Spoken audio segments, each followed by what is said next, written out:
This is Character Asked It. You already know Character did it. I'm here with Logan Eisenhower, bro. Tell us about yourself, man. What up? My name's Logan Eisenhower. I'm a full-time father, full-time student, full-time entrepreneur. Just out here trying to get it, make a little path for myself and my family. Hell We yeah.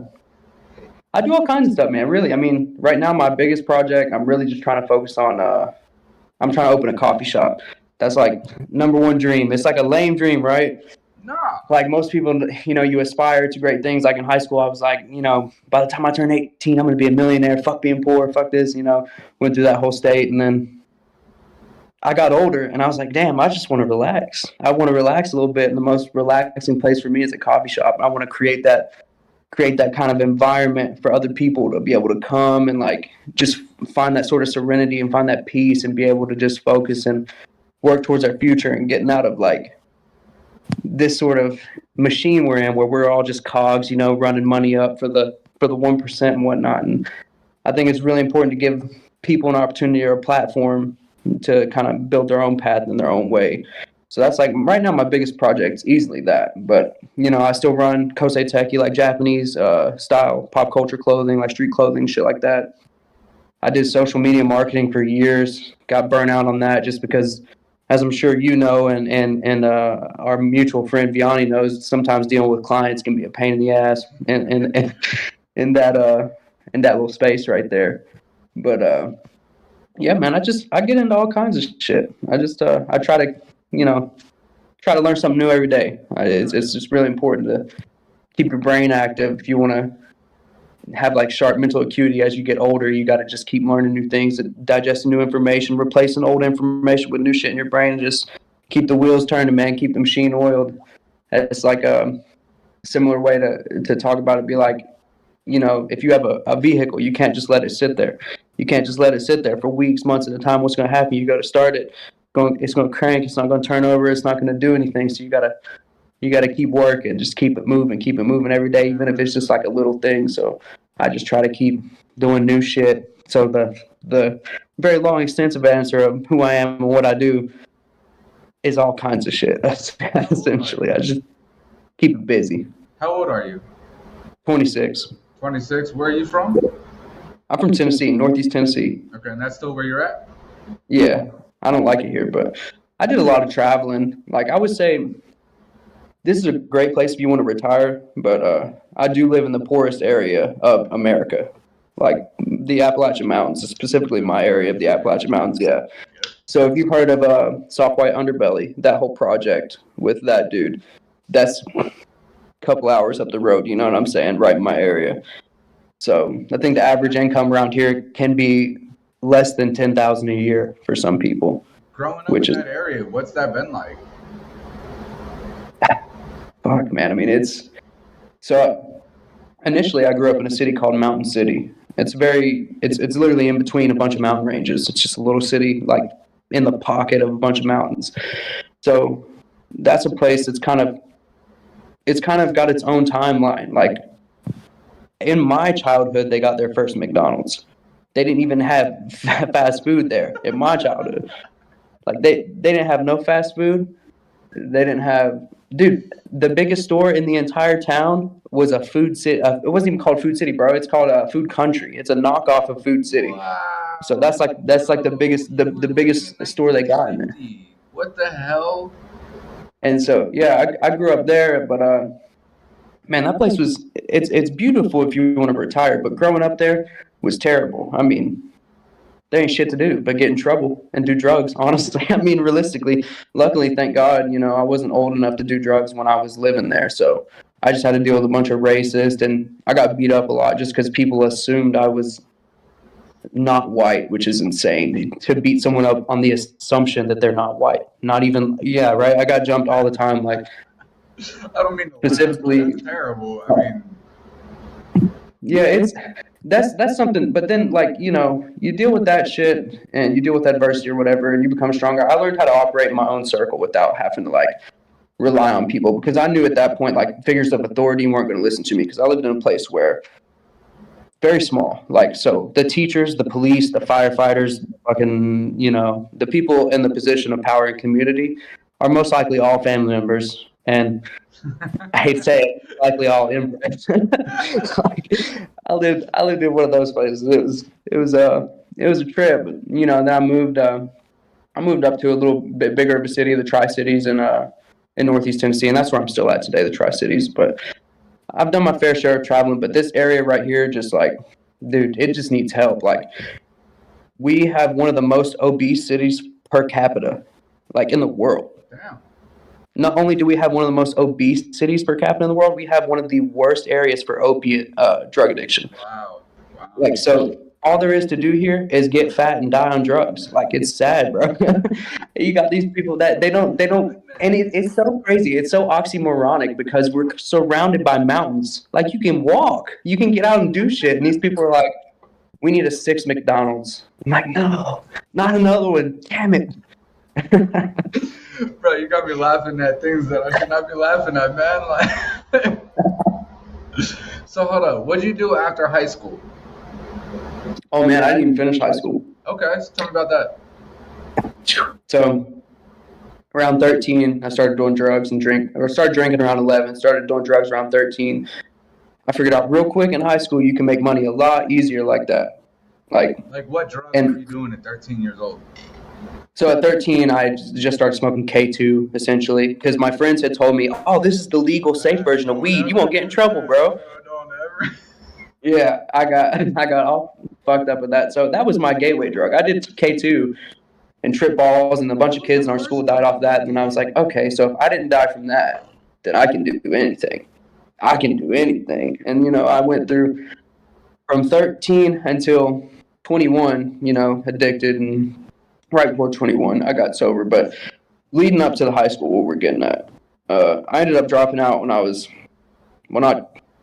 wouldn't even call it dropping out. Like, some weird thing happened where I just got kicked out of so many schools growing up because I would get in fights and stuff, and I was really hot-headed. And I was around 16 when I started really deciding, like, school wasn't for me, which is ironic because I'm a full-time student now, but I'll get to that eventually. But I just was at 16. I realized I'm making way more money outside of school. There's no reason for me to be there. I know all the material they're trying to teach me.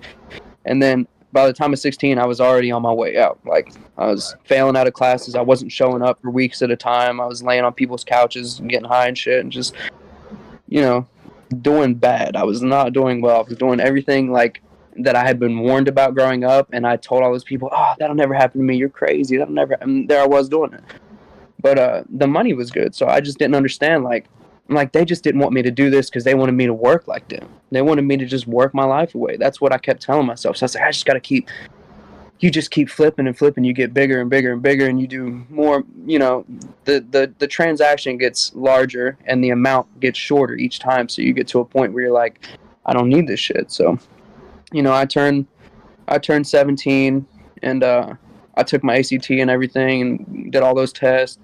I was one of 2 people in my entire school to get a perfect score on all of our end of course exams. And then as soon as I did that, I was like, all right, I don't need this at the moment. They can't teach me anything else. So I just never went back. I was like, it's not time.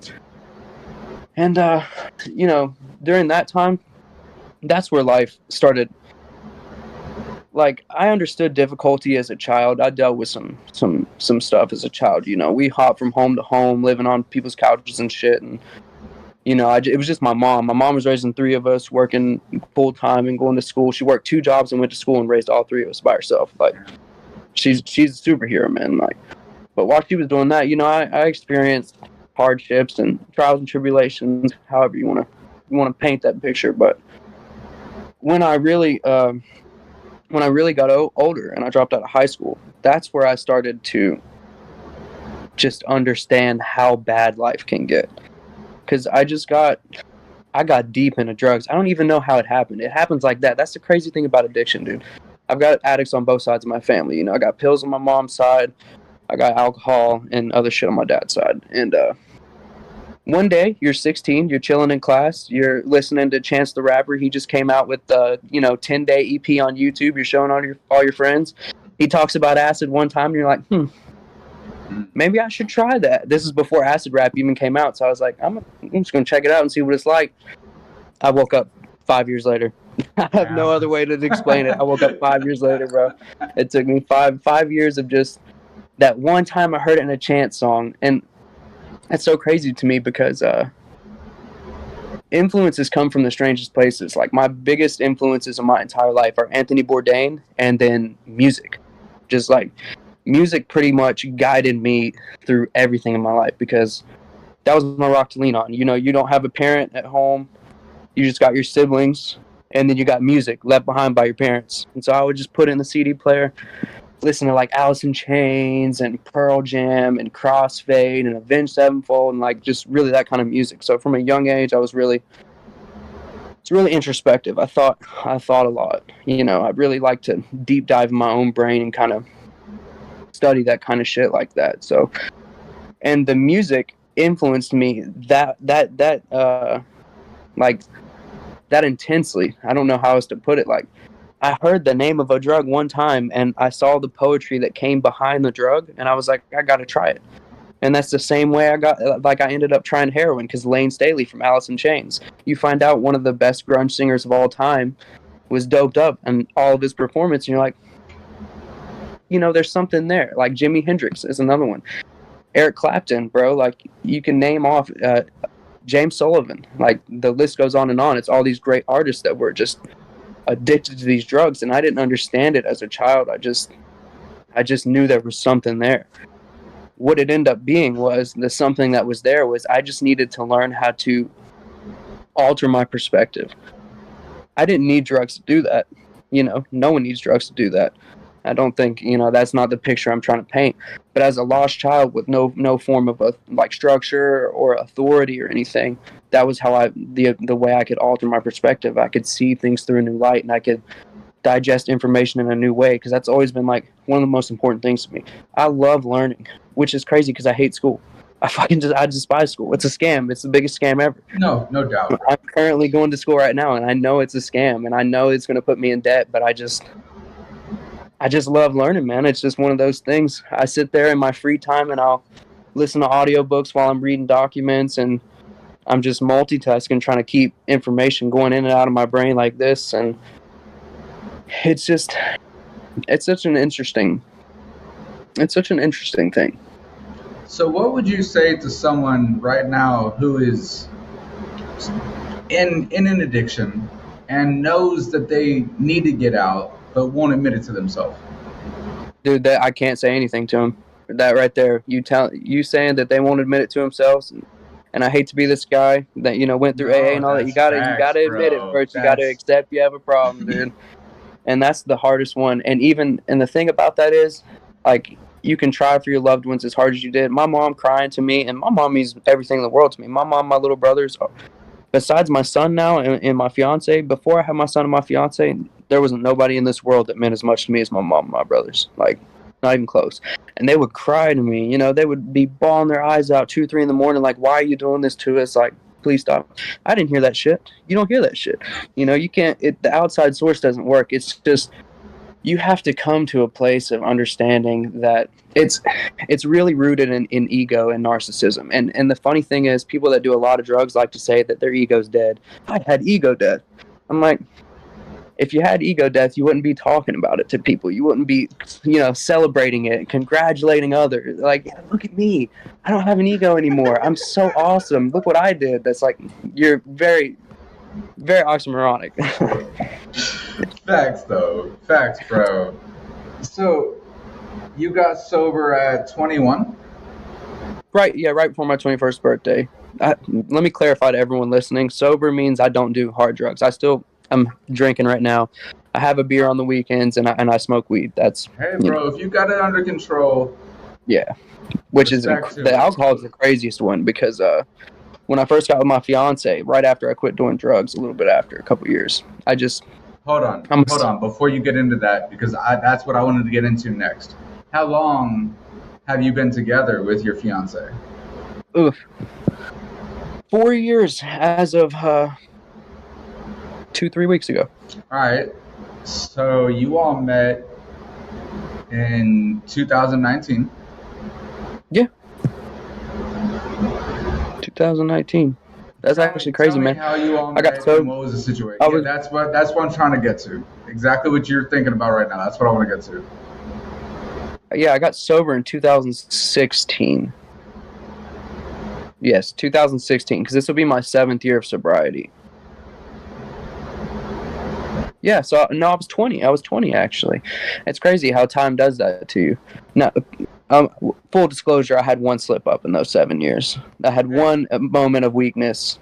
I don't count it because I didn't actually get high, but I did just. Do you want to talk about that? It's a fun. It's honestly a shitty story. Like, essentially, what happened was my friend. Reconnected with a brother of mine, and I hadn't seen him in a long time, and I love this guy to death still to this day. He's got his problems, we all do, but I was hanging out with him, went and picked him up, and we were riding around and drinking and stuff, and he had these two little, I call them henchmen. He's always got henchmen with him. He's got some kids younger than him that he's tricked into doing stupid shit. So he had these two little henchmen with him, and we were riding around, and he pulled out some coke, and I was like, fuck, I'm not interested in that, I'm sober. And those little kids were, I call them little kids, they're in their early 20s, Little kids. they were like It's okay. 2021. Yeah, It's they were okay. my age at the time. I was a little over, I was probably 20, 22, 23. But they were begging him for just a line of coke. Like, it sounded crazy. Like, hearing it from a sober perspective, hearing someone beg like that and being like, bro, I'll clean your house. What do you want me to do, man? Like, we can wash your Wow. car. Like, and they're just sitting back there begging him for it. And then just out of pure spite, like, for them acting like that and to prove a point, I told him to give me the line. And I just snorted it in my nose, hawked a loogie, and spit as much of it out as I could out the window, and was like, you kids are fucking. Hey, This is bro, stupid. that was not a slip up. That was a fucking flex. Yeah. The fact that I did, the fact that you're so committed to your sobriety that you saw an opportunity to make some addicts, some fiends feel like some fiends and feel like idiots, and you did it, and you spit as much out as you could. You didn't get out, you didn't do more, you didn't lose control that night. That's a fucking yeah. flex, bro. Well, and the funny thing is, one of those kids is sober now and has a family, and he's doing great. Like, that Beautiful. event that night, like, actually helped him out a lot because. And he ended up not hanging out with that guy anymore, and he got sober. And I mean, he drinks like me too, but he still messages me all the time for advice about stuff just from living the sober life and what to do.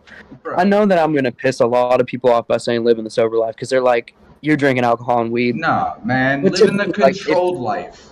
yeah, controlled life. That's a way better term. I'm going to start using that because I'm not Control. sober. I mean, No, but I mean, me neither. And I don't never plan to be. I'll be honest. I might stop, slow down with how much I'm drinking right now, but I didn't drink. That's another story. But I will never stop smoking weed. I will tell you that right now. I will never, ever, ever stop smoking weed. Ever. I don't care what you say. that's an interesting, like, I know this is kind of a topic jump, but it's also ties back into a lot of the other stuff. So I was like wandering, kind of, I was kind of just lost. Like, the way I would describe it to my fiance and other people would be like, I feel like I see an end goal way over there, but it's blurry, and the path is gone. There's no Mm. path to get there. I just know there's something over there for me. I would say that all the time. I know there's something more. I don't know what it is. I had a baby, dude, and that picture came clear in my head. Clear as day, dude. Clear as day. I can see exactly what my future looks like for the first time ever. I can see a path to get there.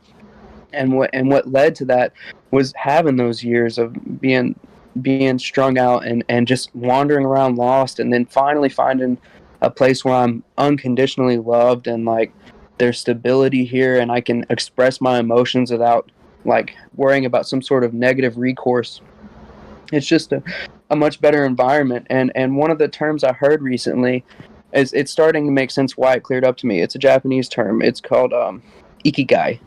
So ikigai is essentially, there's 4 pillars of it. It's what makes you happy, what you're good at, what the world needs, and how you can make money, and what can make you money. Wow.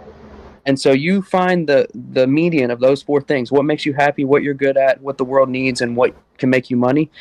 You find the median of that. That's your reason for living. Like, and so for me, like, the only thing that ties together every project I've ever done, it also gives me like that idea of ikigai, like what I want to do, my reason for living is to have a lasting thing that I can leave my son, but also can bring, like I said earlier, a peace, a place of peace and serenity, a place for people to come and feel welcome and just be able to sit and relax and like unplug from the daily stress of life. Because if I was a child and I had that, I know I never would have gotten to drugs. Like I know if I just had that place. So like a huge part of me opening like Kosei Teki and Kosei Teki Coffee and Tea House, you know, soon, hopefully we're on the way, is to give that place to people like younger people like that. Like I plan on like offering like, so one of the first drives we're going to do, I might as well just say it now, but one of the first drives we're going to do is we're going to have a night twice a month where we give college kids and high school kids in the area, if they just bring their student ID, they can have like an hour free, you know, in a private room where they can just drink coffee, drink tea, whatever they want, and just study. Like, and you can come and sign in. So when I say twice a month, I don't mean one day a month for each student. You know what I'm saying? I'm saying like you are allowed as a student to come in twice a month and get a free drink and spend an hour in there. You know what I'm Wow, saying? bro, that's Yeah. awesome, man. That's amazing. That's like, so right now the issue, like we're building up to this. Like I've got plans on top of plans on top of plans for this. At the moment, we're just we're in the stage of we have the product. You know, I have everything I need. It's just about getting a space. I started a YouTube series called Manifesting My Dreams, and it's just showing this step-by-step process of me like getting to that coffee shop and getting to this place. It's such a lame dream. I know, like No, bro, it's not though. It's not. It's your dream. It's not a lame dream, and the world needs places like that, especially run by people with your mindset. You were looking to help people. You were looking to be a positive role model, positive this thing in anyone's life, in young people's lives, a safe haven for them to come to.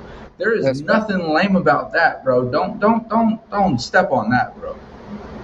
so at the moment I haven't talked about it yet. What I'm going to school for is I'm learning Japanese. Like I'm obsessed with the culture, man. It's like played a huge part in my childhood.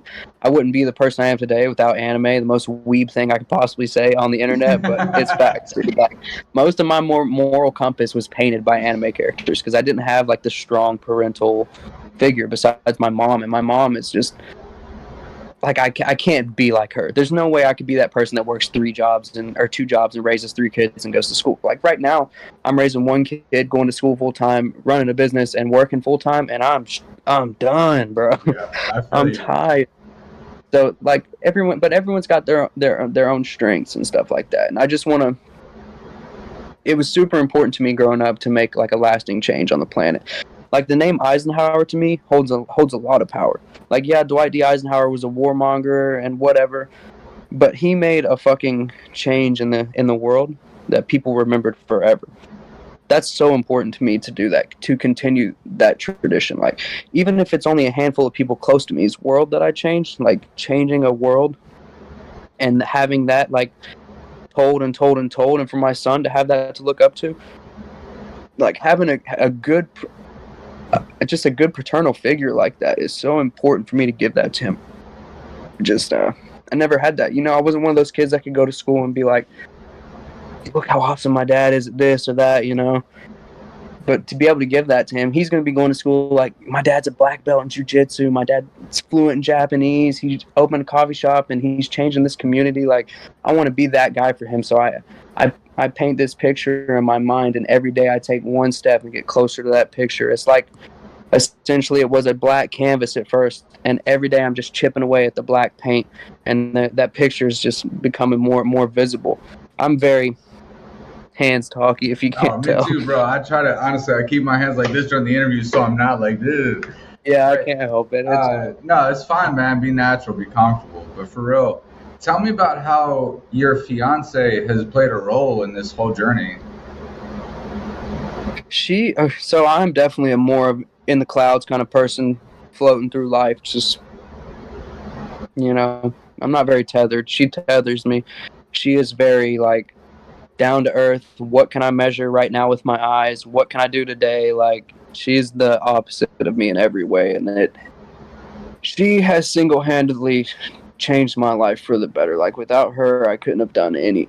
I promise you I couldn't have done any of this. Right now, without her, I don't know where I would be, because right before I met her, like, my life had just crumbled. Like, all my funds got frozen in my bank account. I had just gotten in a bunch of legal trouble. Like, I was a loser when she met me, you know. I really was. I'm not saying I'm much better now, but I was worse, because I didn't have a job. I No didn't have a ambition. future. I didn't have any kind of aspiration at that point, because I was still in that phase of wandering through the darkness, like, just looking for anything, you know. I just didn't know what it was, and she just took a chance on me, dude. I saw her. I threw a little party at my house. She showed up at my house. I told her, I was like, damn, do you remember me? Because we used to work together a long time ago. I was like, damn, do you remember me? I hope you remember me. And she walked up there, and I was like, you are a dime. Let me help you inside. And, you know, ushered her in. I was like, come on in, let me make you a drink. And tried to, you know, be as gentlemanly as I could. And then I sat down and played Guitar Hero. The worst first impression ever. I was like, let me show you how good I am at Guitar Hero. And she does not like that kind of nerdy shit. Like, when we first got together, we make a joke about it all the time, because she had taken a video of me watching One Punch Man, sitting there weaving out and like getting hype and shit. And she was like, when you're trying to fall in love, so you watch this shit. She was not feeling it, bro. But now she loves anime. She started to adopt like much more of an open mind to that kind of stuff. But yeah, dude, without her, I couldn't have done any of it, man. She's awesome. I don't really know much about Jelly Roll, but the way he talks about how that his wife came into his life and kind of altered the path forever, and she was his sort of anchor. That's her, bro.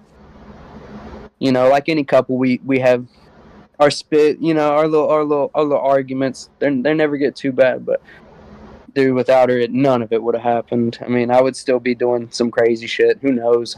I have no idea. Like, I was traveling the country right before I met her, delivering hot tubs for a guy that would pay my partner in coke, and he would just pay me in food and random shit.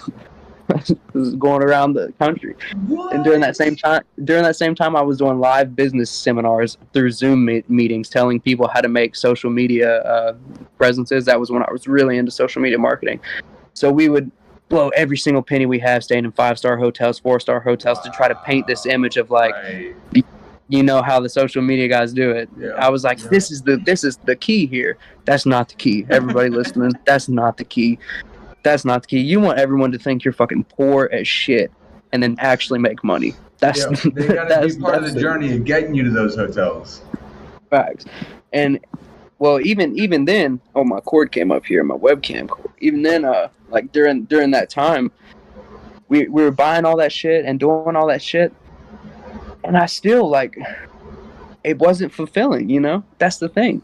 I'm staying in the nicest hotels in America, and like getting hot rock massages on the house, and they're bringing me complimentary fucking shit at my rooftop pool, and I thought I was living that life I wanted to live. Not even close, bro. I am 1,000 times happier now when that little monster crawls in my lap and starts calling me daddy and shit. 1,000,000 times better, bro.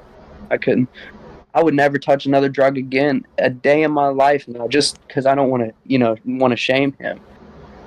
Like I said earlier, painting that or building that sort of strong parental role is so important to me. Like, I want to be that superhero. Like, he grows up thinking, damn, my dad's invincible.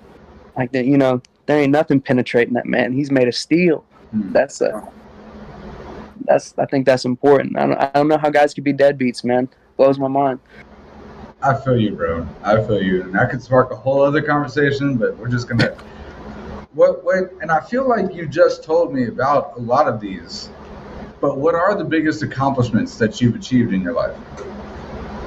Well, it depends on how you view your success, you know. It's up to you. What do you feel like you're proudest of?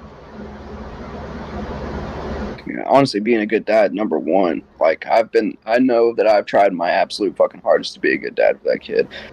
Another thing I would say I'm decently proud of is actually going, you know, head first into this journey. Like, I'm in the process right now. I think I've finally decided that it's time to quit the day job and just go head first in this thing, man. Like, it's so, once I learned about that term ikigai, it clicked. I was like, if I stop now, if I don't just keep progressing towards that goal every single day, a little bit at a time, I'm gonna suffer. I'm gonna be miserable, bro. I'm gonna job hop until I'm 40, 50. You know, it's very difficult to work a 9 to 5 when you're someone like me. Like, I know a lot of people can resonate with that, but Absolutely, bro. When you have the entrepreneurial mindset, the I want to make an impact mindset, a 9 to 5 feels like handcuffs. yeah, for sure. But yeah, out of the best accomplishments, without being sentimental, like monetary accomplishments would have definitely just been all that shit I was doing when I was traveling on the road. But to me, the better accomplishments here lately have been going, just doing everything completely legally, getting my licensing up to date, and like actually making a difference in my community. Like, I know that anyone that sees this that's in my hometown that I've had any kind of contact with in the past couple of months, they know exactly what I'm talking about. I've been going out of my way to help everyone I can. Like, I'm trying to change this place, bro. I don't want to live here forever, but I don't want to leave it worse than how I came. Bro, like, absolutely. And look, all due respect, but those monetary accomplishments that you had on the road, those don't mean shit. Yeah, because I don't have them anymore. They don't mean a damn thing, and they're not something to be proud of. You know what you were doing, but what you're doing right now, that's what you need to be proud of. That's what takes strength, effort, all that, bro. It's not easy what you're doing, and you need to respect yourself. I have mad respect for you for all of it. Tell me about the biggest obstacles that you've faced since you've gotten sober. I mean, I feel like that's a whole other conversation we go. Since you've been sober, what are the biggest accomplishments or obstacles? So there's 3 major events. Like, first, one of mine and my brother's closest friend passed away in a car accident. He also just had a very young child, a couple months old. I hadn't even had my child yet, or she wasn't pregnant or anything. And he was our brother growing up, one of those people that you make so many memories with, you can't possibly forget them or replace them. And that's insane because of how many drugs I've done. My memory is terrible, but every memory I have with him, I can smell it. I can feel it. I can hear him. It's like he's right there. So dealing with that loss was extremely difficult because that was right at the beginning of my sobriety. So that was the biggest test. I think without that, I never would have stayed sober, because going through that and staying sober was like, man, that was hell. That was like all I wanted to do the whole time. I was like, just get high. And I didn't have, the baby and my fiance at this point. I was still single and running around acting crazy. And then fast forward a little bit, I had little things here and there. During COVID, my first business ended up shutting down, and it was my social media marketing business. I wasn't happy doing it anyways, but it ended up shutting down. And during COVID, I lost every client I had. And also during COVID, 5 of my immediate family members died like that. Dude, within 3 months, I lost 5 of them. I lost both my grandparents, the ones who raised me pretty much while, my mom was at work and school. They passed away. 2 of my aunts passed away. And another close friend passed away. And so I lost 5 people in the span of 2 or 3 months. And it wasn't as hard to stay sober that time, which is insane because my grandma was, my grandma was my best friend growing up. Grandma, my mom. And it wasn't difficult. It wasn't difficult staying sober that time, which is really odd. And that's why I try to tell people, like, once you just get through the worst part of it, you're in smooth sailing, dude. And most recently, the last thing I struggled with was just the past 2 months, dude. I had a truck I almost paid off, only had a couple thousand left on it. The head gasket blew. So I was like, all right, well, that sucks. So then I take it to the dealership. They basically fucking full arm fist me in my ass up to the elbow. You know how dealerships are. And they gave me a car. It was the only one they would give me on the lot. 3 weeks after I drive it off the lot, the transmission goes out. And I still owe $30,000 on this car. And I'm like, okay, I just got burnt. While while that car's in the shop, my fiance's car died. Oh my I was like, what is God. happening right now? So dealing with that right at what was supposed to be the launch of my first pop-up. So I was at that time I had scheduled a pop-up every weekend to start giving away the coffee and start doing Oh these live my interviews with the coffee. God. Yeah, that was supposed to be the launch. That was what I was talking to you about previously, and like trying to get the all the advertisement rounded up and all that. Then everything, all hell broke loose, and getting through that. I'm just now getting through that these past couple weeks. I just got my car back about a month ago, 3 weeks ago ish, and everything's normal now. You know, we're back on track, but that was difficult, man. And once again, if I didn't have the support of my fiance, it wouldn't happen. One thing I like to tell people, because you always hear these stories of like, I did it by myself, nobody fucking helped me, you know, it's all me. Man, that's horseshit. And I can't think of a single person in this world that truly came from the fucking dirt by themselves Fucking with no right, help. bro. Fucking One, right. so one of my real close friends, he's a proponent of that. But at the same time, he had somebody pay for his entire lifestyle.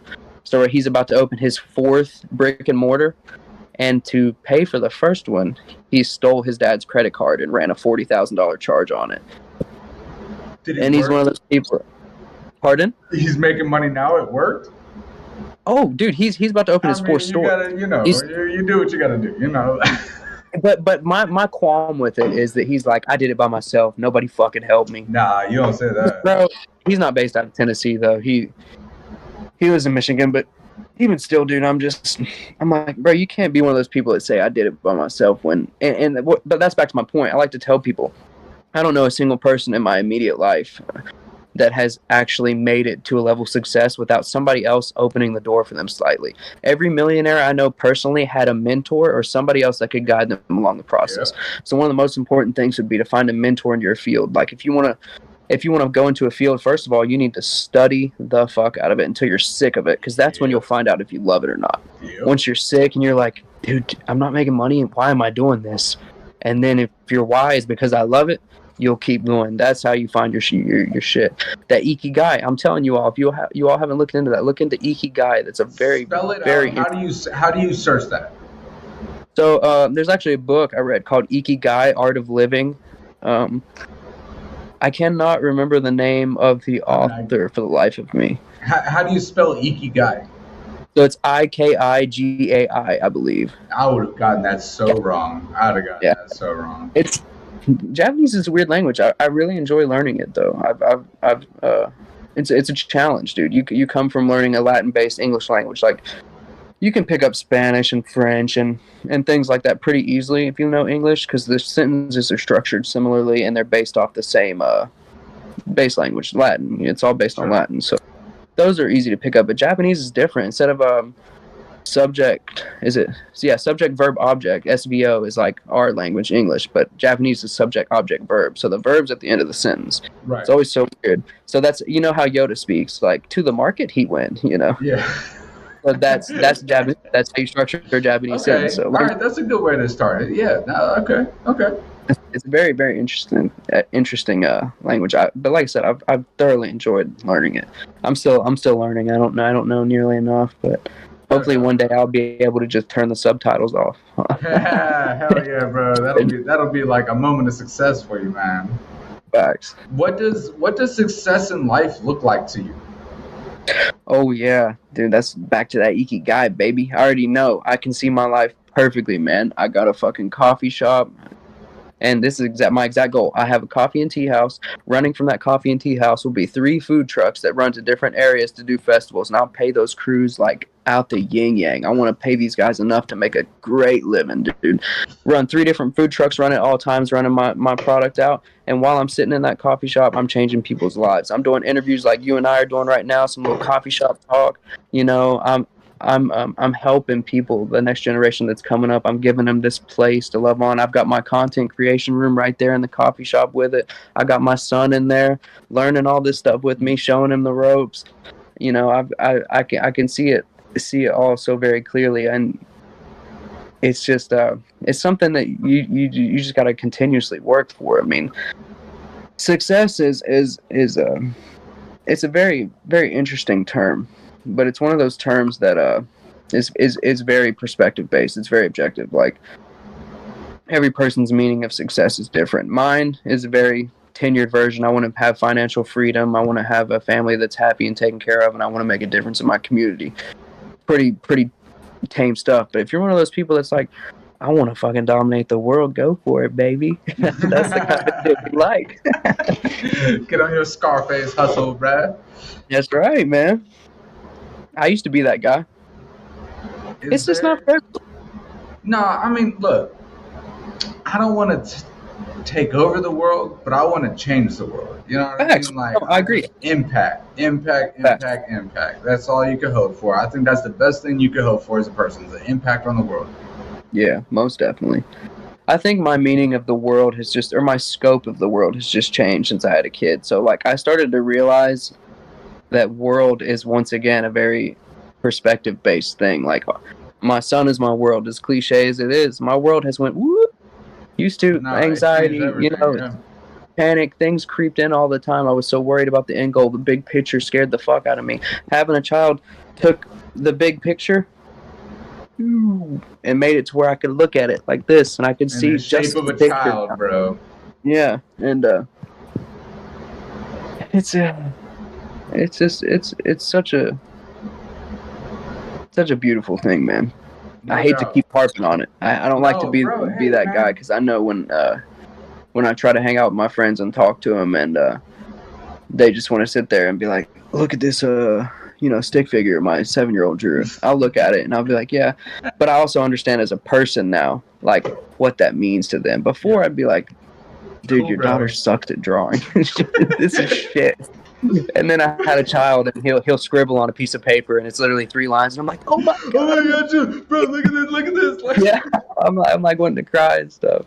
But yeah, but the scope of someone's world is such an interesting thing. So once you start to realize that not everyone views the world as a collective, that's also one of the main reasons we have as much strife and conflict as we have, because we're not looking at a collective. We're looking at what benefits us, or what is directly related to us, what is tangent to us, what can we touch, what can we alter, what can we change, what deals with us every single day. That sort of scope of the world is what is most prevalent in today's society. And when you do get those people who do dream larger than life, they're typically drowned out by the naysayers. They're like, dude, come on, that's never gonna work. What are you talking about? Change the world? And to those people, I say, I do. See your way out. I do. Because you can change the world, bro. What it was oh man, I forgot it. The Frodo quote where he says, "A person, no matter how little or how small, can change the world." I can't remember, but I used to love The Lord of the Rings growing up in The Hobbit. So that's a picture perfect tale of someone who had nothing to offer anyone, but still managed to change the planet. You know, this is a boy that just had hairy feet, sitting in the woods, smoking tobacco and eating lunch 6 times a day, and someone rolled up to his door with a pipe and was like, "Yo, let's go do some magic and find a ring, and then the planet will be altered once we're done." I love that shit, man. That's kind of how I be viewing life. Is there anything about your story or your journey that I didn't know to ask you about that you want to talk about? Let's see. I don't know. I feel like I got stuck on the sobriety thing a lot, which is so funny because that's not even a big part of my life anymore. I don't even really think about that shit much anymore. I kind of just reference it sometimes. I think really the most important thing that I've got going on right now is just this coffee shop journey, man. I'm trying to manifest that dream so hard. I want to manifest it more than anything. Like, I'm going to be focusing on nothing but that, honestly. And once that gets up and going, then everything else will fall into place. But mostly just in my journey, I just want to build a community, a community and people that love and care for each other and help each other grow and give this place of serenity. Like I've been saying, like, my journey is a pretty open one. If anyone's ever watched my podcast or anyone knows me personally, I don't hold anything back, dude. I'll meet someone for the first time at the grocery store. And the thing about Tennesseans is you meet someone in the grocery store at the grocery line, they'll tell you your whole life for no reason. You'll just be like chilling, checking out, and they're like, "Oh, I see you have a Snickers. My son used to have Snickers every night. He shot himself." And you're like, "Oh, All right. Okay. Okay. I'm so sorry I that really, happened, but I picked up that trait, unfortunately, the Tennessean trait of telling anyone anything if they ask. Like, if it's about me. If it's about other people, I don't really care to tell anyone. I'm like, you ask them. That's got nothing to do with me. I mean, you want to know about me, I'll tell you all Yeah, day. you made the mistake of asking how I am. Here's how I am right now. Yeah. Exactly. You got anything else other than the coffee shop? Anything coming up you want to talk about? Anything your kids been doing? Anything you and your fiance been doing? I mean, your wife been doing? No, I mean, really, right now, if anyone wants to check out anything I'm doing, it's Logan Eisenhower on everything. Literally on YouTube, on Instagram, on Facebook, on Threads. I don't use Twitter. I built up my Twitter account to 80,000 followers and sold it to some guy. I don't like Twitter. I don't like Twitter, man. It is very toxic. I feel like it's the most hostile place. But yeah, if you want to check out any of my projects, just look up Logan Eisenhower on any platform. We do podcast. We do a lot of MMA related predictions and talks.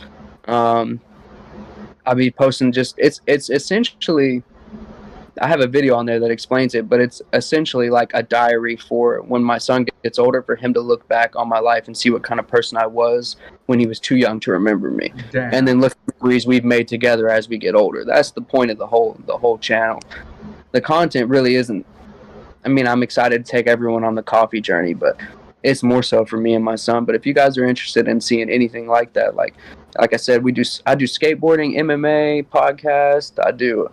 Sometimes I do cooking videos, fishing videos. Like, it's just a jack of all trades kind of thing. Whatever I'm feeling makes me happy that day, and something I can share with my son. That's what goes up there. But it's, yeah, Logan Eisenhower on everything. Eisenhower's hard to spell, Eisenhower, but that's it, bro. Yeah, bro. That's a beautiful thing, man. I appreciate your time. This has been Karikter Asked It with Logan Eisenhower on everything. Follow him up. Watch his journey. There's no telling where this guy's going to go. I see y'all next time. Peace up.